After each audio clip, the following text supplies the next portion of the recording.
Halito, and welcome to Native ChocTalk, a podcast by natives for all. Here we're keeping our Native ancestors' stories and history alive, while also sharing with you our Native culture, traditions, and more. I'm Rachel Youngman, a Choctaw originally from Anadarko, Oklahoma. I hope you'll enjoy this journey with me as we learn from our Native American guests. And I hope you'll do me a favor. Feel free to like and share these episodes. I so appreciate it. Yakoki.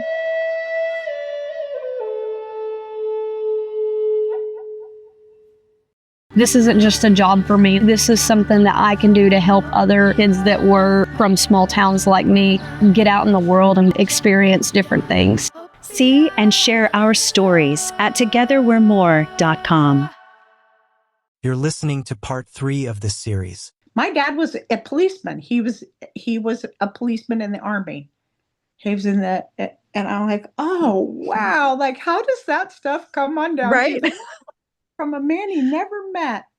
You Yeah, know? right? Really Indian remarkable. policeman Mhm, in mhm. in the army. Yeah. 502nd Military Yeah, Police. military police. Bad Kreuznach, Germany. Yeah. Oh my gosh, we have to talk about that. Oh, before we do though, I did have one question about when you were living in Howe and Heavener area.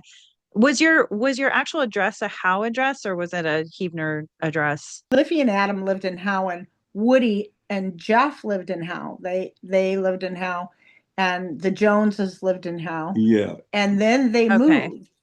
And then they moved. They moved to Okay. that gas station. Was that Heavener? A Heavener address? They moved to this house that was had been a gas station, Oh, and cool. it was a bootleg gas station. It had a door on the back of it. Tell Yeah, Oh, it it so you was, could slip out the back. yeah, they showed it. I saw it, but at one time, there was a knot hole in the back, and if you knew where it was at, you could stick something in there and you could open it, and the panel would open, and they kept bootleg whiskey in there. And it was a That's gas amazing. station, so it was a perfect place. And everybody obviously knew that you could buy some whiskey there. And but when the revenues, and I don't know what, I don't know how the system worked, but they knew when the revenues were coming, and if they had a couple of bottles out in front, they would just run and throw them out of the hillside behind there. So Wow. years and years and years later, after all of this, I'm up there playing one day, and I found one of them.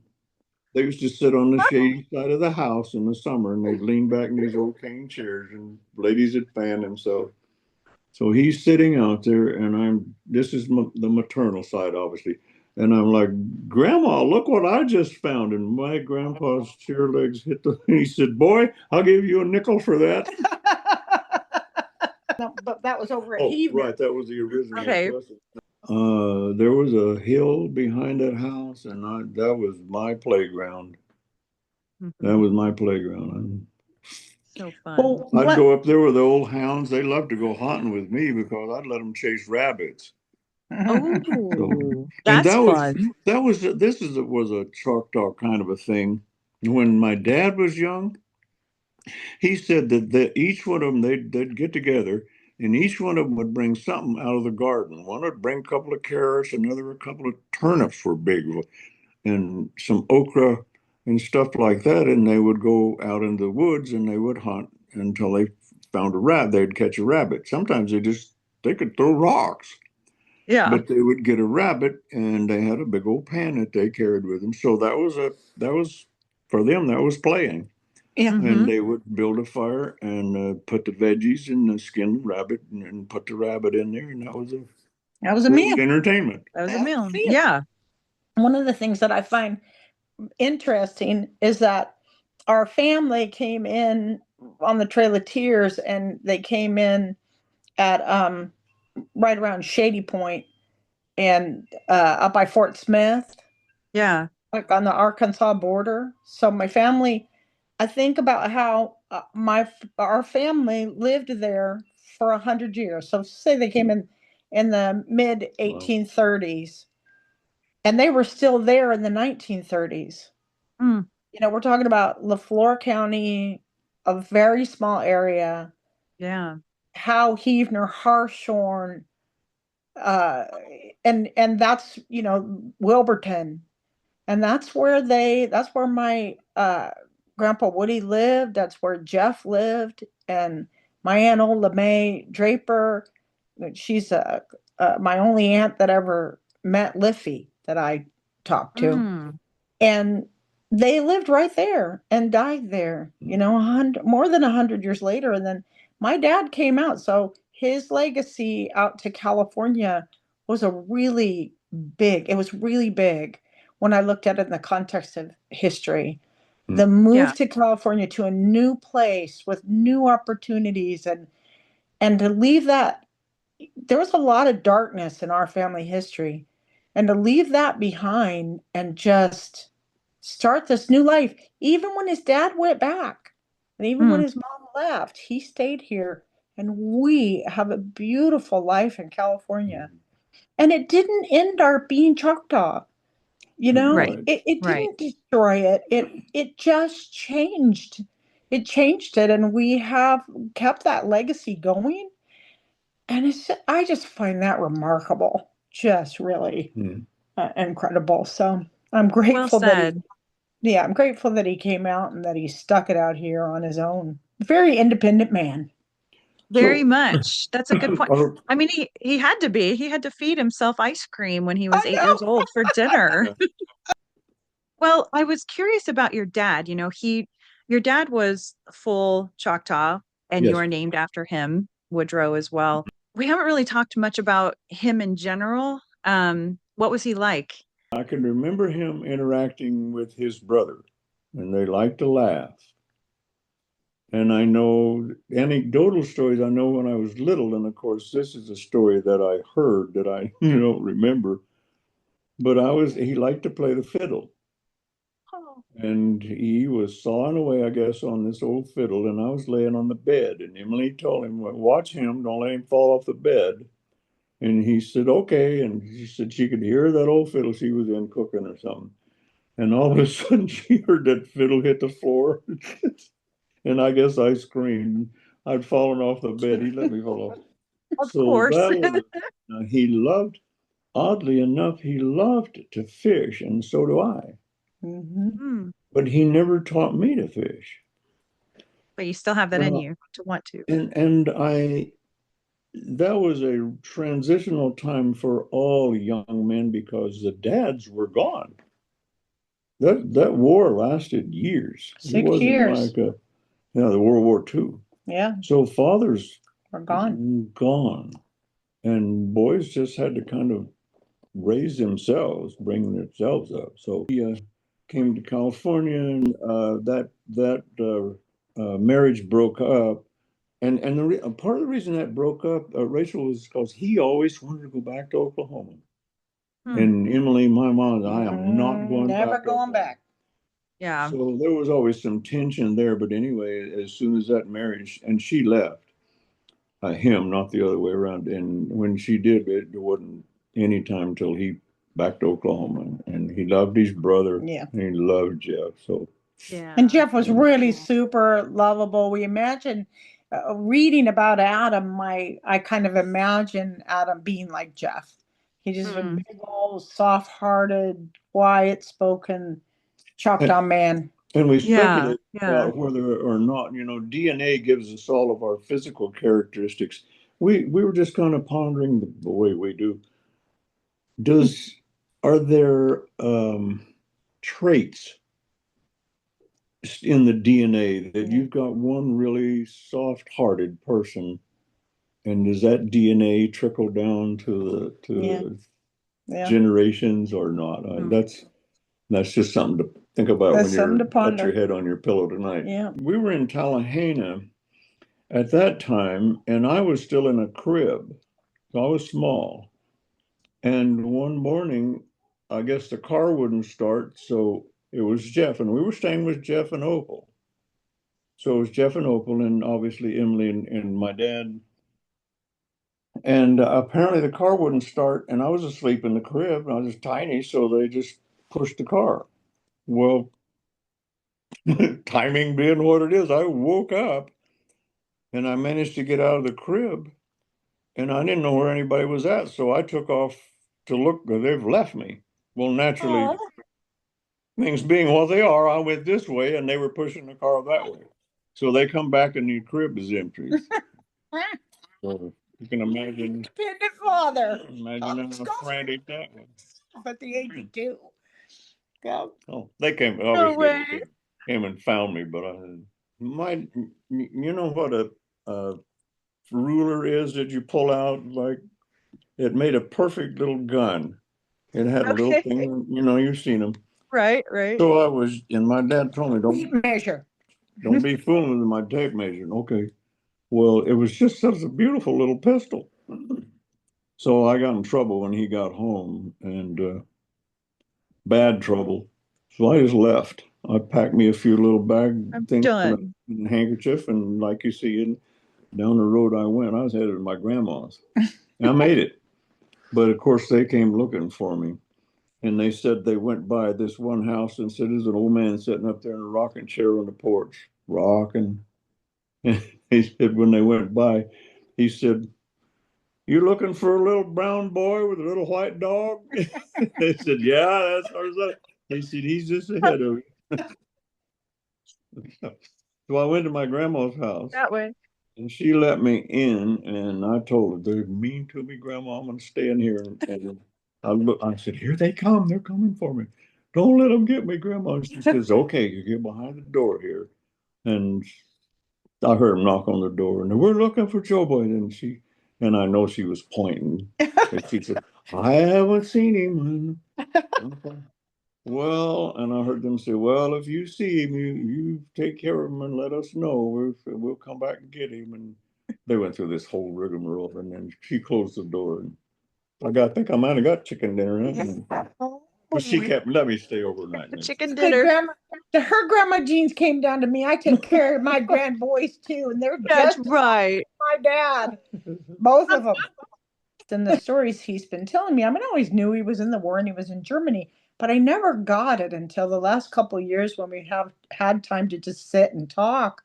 Now that we're, now that I'm older and not raising kids, that he grew up while he was there, that he went from, being naive to seeing what a country looks like after a war when your whole country's been devastated and you don't have enough to eat and there's rubble everywhere. And it was like, kind of a poverty he'd never experienced. Yeah. And brokenness he'd never experienced. And I never got that before. That really, he came back different. As a result of war is that the masses wind up with nothing. Yeah. It's like imagine a tornado. You've seen Oklahoma tornadoes. Imagine a whole country like that. Yeah. Yeah. Unbelievable. Just in rocks, rubble in the street. Yeah. Now, what year did you enlist? I was 1953 until 1955. As soon as I got out of the high school, well, I turned 50. I turned 18 on April 6th, and I think it was June. By June, I was in the Army. Yeah. Yeah. Wow. He didn't stay in the Army, but it was really a pivotal time for him. I always thought it was like, gosh, he was only in a couple of years. Why does he make such a big deal out of it? Well, I had to be in my 60s before I really got why it was right. big. And so you came into the Army during what moment in history? What was going on during that time, and why were we in Germany?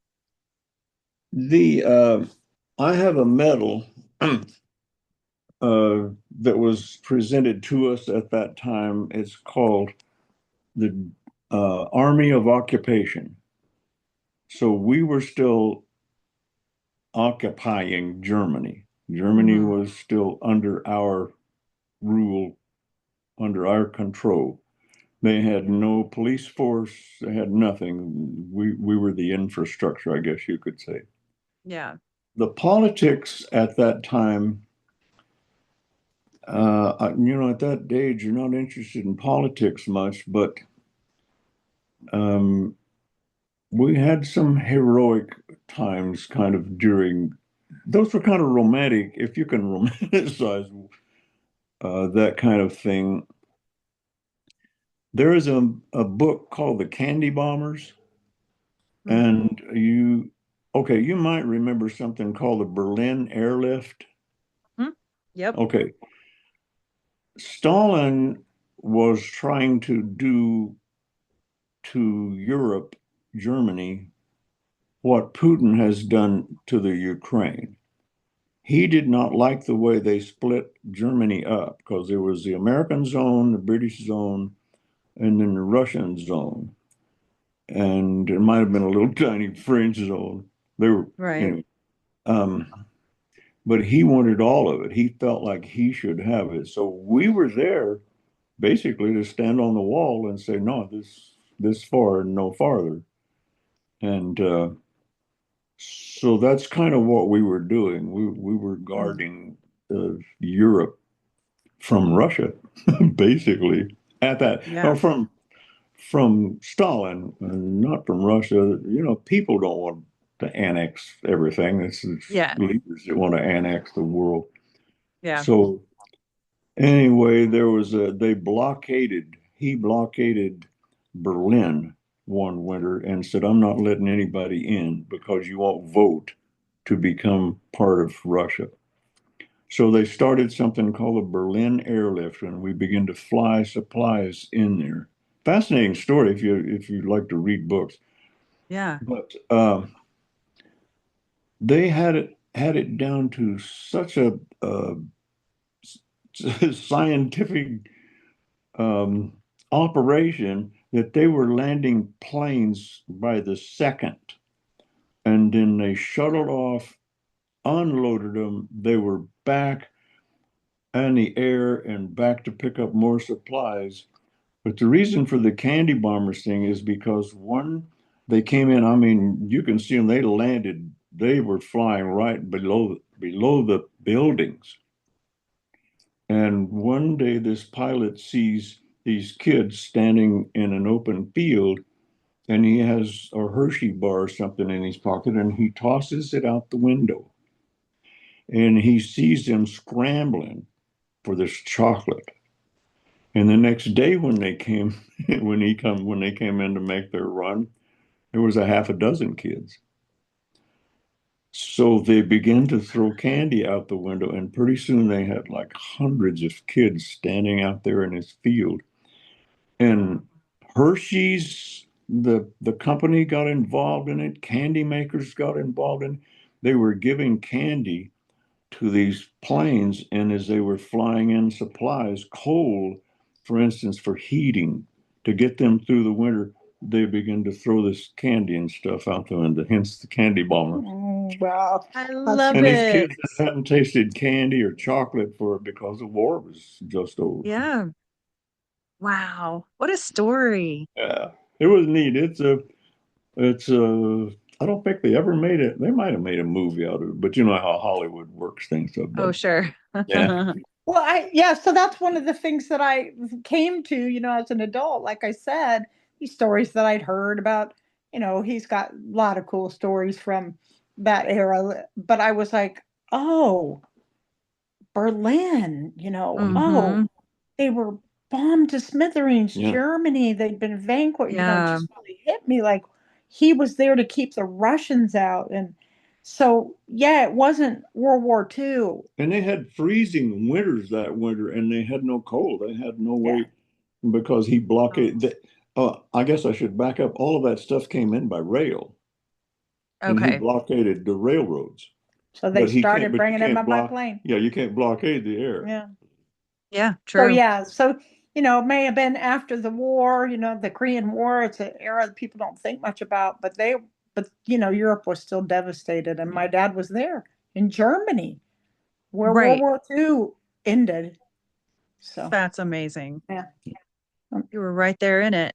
Hmm. So, what was it like being a Native American in uniform at that time? Or did you just blend in? I blended in pretty much, and there obviously a lot of Mexican kids by then, and so you got darker skinned people. Uh, it's interesting that the Germans, they got a lot of their information about Indians from the movies, and what they had were old movies. So Hmm. one of the girls, they asked, what my nationality or something, and I was Indian, and she just voiced on feather. Where's your feathers? I'm like, Oh so my they still God. had a vision that I should have been wearing feathers. I'm like, life. Where's your feather? Going to twist on feathers.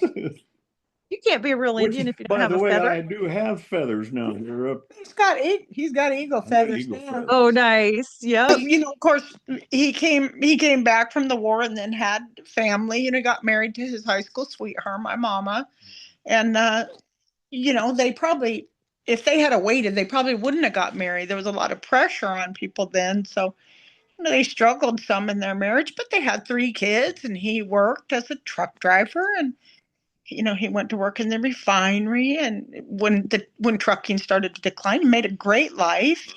Mhm. Things were rising in America at the time, and also we went through. If you think about it, I always call us, we're '70s California Indians. Me and my brother and sister, about red Right. power and Yeah.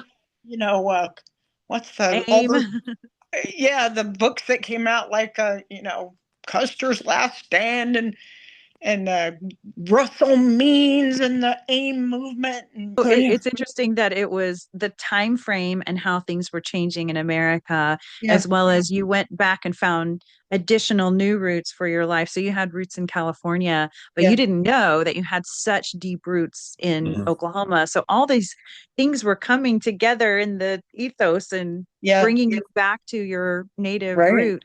So Woodrow, you just turned 90 on April 6th of 2025, which was just a few days ago at the time that we're recording this. So happy belated birthday, by the way. You. Um, you've lived through some incredible changes. I mean, even technology wise. What's Mm. it like to see, you grew up talking about buggies and horses and wagons to now, and we have smartphones and these computers that are in our pockets now. What is that like to see all those changes? It compresses time a lot more. Looking at it from the beginning, you think 90 years, I've got 90 years to live. Yeah. That would be your attitude, and you don't think about it ending. And then you begin to look back as you get older and you think, wow, time passes fast. Yeah. I Yeah. remember when we would hear an airplane go over and everybody would run out in the yard to look up and watch the airplane. Oh, wow. I'm in And now we Santa just take it for granted. Right, and we're right next to Vandenberg Air Force Base, and they Yeah. launch all the time. They launch missiles from there and Starlink stuff, and Yeah. you don't even pay any attention to that. Yeah. Don't even think anything about it. And it's far more complex and impressive now than it Yeah, was even back when airplanes first really started to become more yeah, commercialized. yeah. Wow. So, but time passes. Looking back, time went by a lot faster than looking Mhm. forward. So I think that's the impression that I get. But you know, I look at my life and I look at and I told somebody, I said, you can't have a mountaintop if you don't have a valley. So I look at the low spots in my life and I'm thankful for every one of them. I am Mhm. thankful for the hardships that I endured because they're a blessing in a way Yeah. to think, yeah, I did that. Went through Yeah. that. I was probably 7. And we used to go to school barefooted. And I told them, I said, it wasn't to be cool, is because we didn't have shoes. But Right. I was at uh, getting out of school, and they had something there in Oklahoma called we call them bullheads, the stickers. Yes. We called them Okay, goat heads. goat heads. That's what they call them out here. yeah. Yeah. So anyway, I stepped in this patch of goat heads getting on the bus. Yeah. And I tried to back out, and then I tried to put my hands down to get, no matter what I did, I just became more and more impaled with these goat heads. And the bus driver saw me and picked me up and set me out of those goat heads on a rock there so that I could get these stickers out of my. And I told them, I said, here we are, like 83 years later, and I still remember that incident. And I told them, I said, guys, we've always got to stop when we see somebody stuck in the goat heads. Yeah. When we see somebody in Aw. a sticker patch, if we have the ability, we got to help it. We got to get them out. Yeah. That's right. I love that. You remember that to this day. Yeah.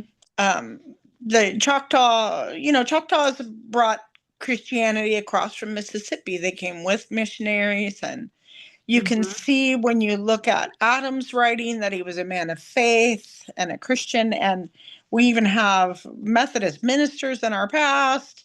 And Liffey went to church, Spring Hill Church, I believe is the one she went to. And Adam was even at church the day that he was murdered.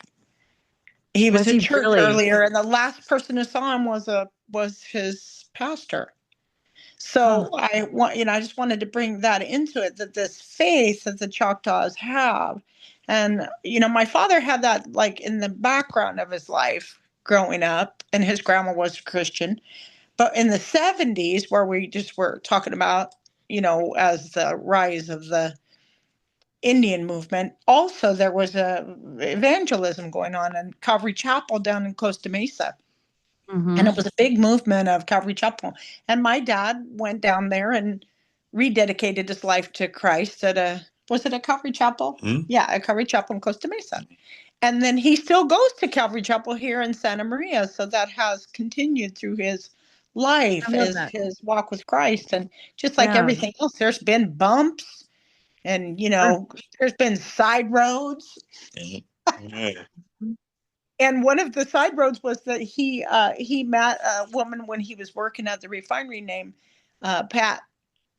Patricia Dale Flynn, and they fell in love. And him and my mom split up, and he married Pat. And but then they rededicated themselves to Christ, and they walked walked that path together. And she was type 1 diabetic, and he cared for her life. They worked together in the refineries, and then she began to decline from the type 1 diabetes and had to retire early, and then he retired early and took care of her. And she was just, she was the second love of his life. I mean, I think he knew better how to love by the time he learned with her how to be loved. It was hard for him because his mom was kind of not super nurturing, and he was a real independent character. And so I really feel like he learned first to let love in by letting Christ's love in. That's beautiful. The forgiveness that Christ had. And then he was actually finally able to let it in that Patty loved him. Yeah. Wow. I don't want to go into the dark side of it, but there is a part, if your parents don't show you love and affection, you make as a child, you make an assumption that you're broken somehow, that there is something wrong with you. Yeah. And there wasn't. But I always assumed that I had no worth. Yeah. Maybe some of the animosity towards Indians played into that early in my existence, maybe an undercurrent that I was not aware of, but was there, that somehow you're broken. Not good enough. Not good enough. Not good enough. Yeah. What you do, and somehow or another, this is, as she's kind of accepted that incident, but somehow or another, this Patty opened a portal that no one else had ever opened, that I was, there was something about me that was could be loved. So that I had some worth. That was hard for us because we always loved it, of course, like crazy. So, yeah. Anyway. But I just wanted to mention that because it's such an important part of of his Yeah. life and of his legacy and his journey as an Indian, as a Native person and this life Yeah. that we've walked in this time. So, She died 4 years ago this October. yeah. So I've been I'm alone. so sorry. Yeah. I'm so sorry. Yeah. Wow, what a story. And it's Christ loves us despite our imperfections. And I Right. like that you Oh, were both open about that story because none of us is perfect. Right. And it was, obviously God showing his love through Patty, Yes. it almost seems. That's Yep. beautiful. I And know and y'all miss her. Amy was able to accept that, I think, more than her brother and sister. There was Sure. always a little It bit was of harder. I was just a Yeah. little younger, and I just saw it from a different perspective. My mom's a Christian too, and the three of them, they co grandparented children and called each other's children, their grandchild, and we made a beautiful unified family. yeah. And forgiveness, that Yes. legacy of Christ's forgiveness. If Christ can forgive, then you can forgive. Yeah. That's Yeah. a story in itself, you guys. I mean, this is a beautiful story.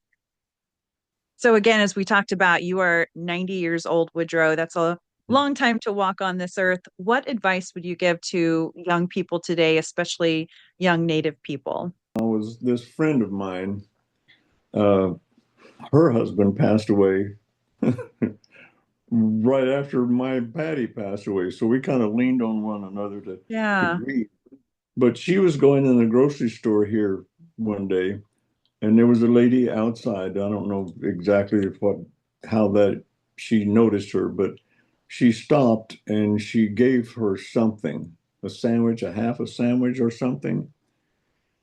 And Susan went on inside the grocery store and she said something just moved on her and she stopped and she went back outside and she said, "Would you like to come in and do some grocery shopping with me and I'll pay for your groceries?" And she said the lady got up and went back in with her and she said, "You get whatever you want." And she got a couple of little sacks of groceries and Susan paid for them. Yeah.